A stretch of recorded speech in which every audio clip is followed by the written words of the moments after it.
Welcome po dito sa atin channel ang Showpo.ph. June 29, 2026.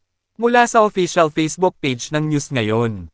Fujiki, kinuwestiyon ang credibility ng ICC, inaresto bago naghanap ng ebidensya.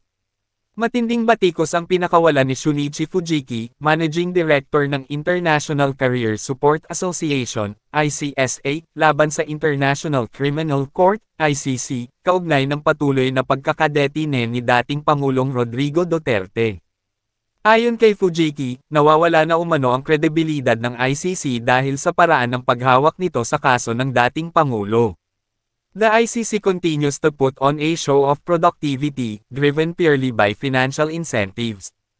To justify their existence, they desperately seek credit and achievements. However, their recent actions are entirely misguided and have deeply damaged their own credibility.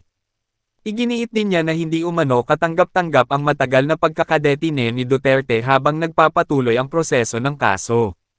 The prolonged detention of former President Duterte without any formal charges is nothing less than a crime against humanity. Pinanto rin ni Fujiki na binaligtad umano ng ICC ang tamang proseso ng batas. They executed an arrest first, only to begin building a case afterward. Dahil dito, nanawagan siya na buwagin na umano ang ICC.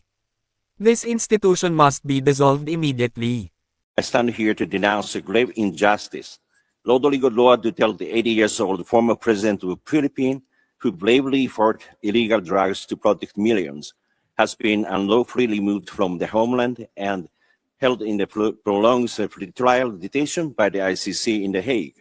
This is a political persecution and not justice. The current administration extradited him without due process, bypassing Philippine courts and violating national sovereignty. He was extradited without any due process and no local court. Incidentally, since March 11, 2025, exactly 1 year ago today, this elderly leader has endured detention, separated from family and serious health issues. Global rallies and protests in The Hague and throughout the world demands the interim release, which has been unlawfully denied by the ICC 3 times. This over 1 year pretrial detention raises profound question about compliance with the Rome Statute's guarantees of human treatment and speedy trial. It is an affront to human dignity and the abuse of international justice for political ends. We urge this Council to demand humanitarian review and interim release of President Duterte.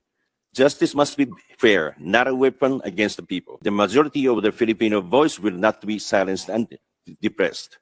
Thank you very much. At yan ang ating latest SOCMED viral update for today. Please like and share ang video at huwag kalimutan mag-subscribe, i-click ang notification bell for more SOCMED viral updates at suportahan po ang ating Facebook page. Maraming salamat sa lahat ng nag-subscribe indeed. Magandang buhay sa lahat. Shukran.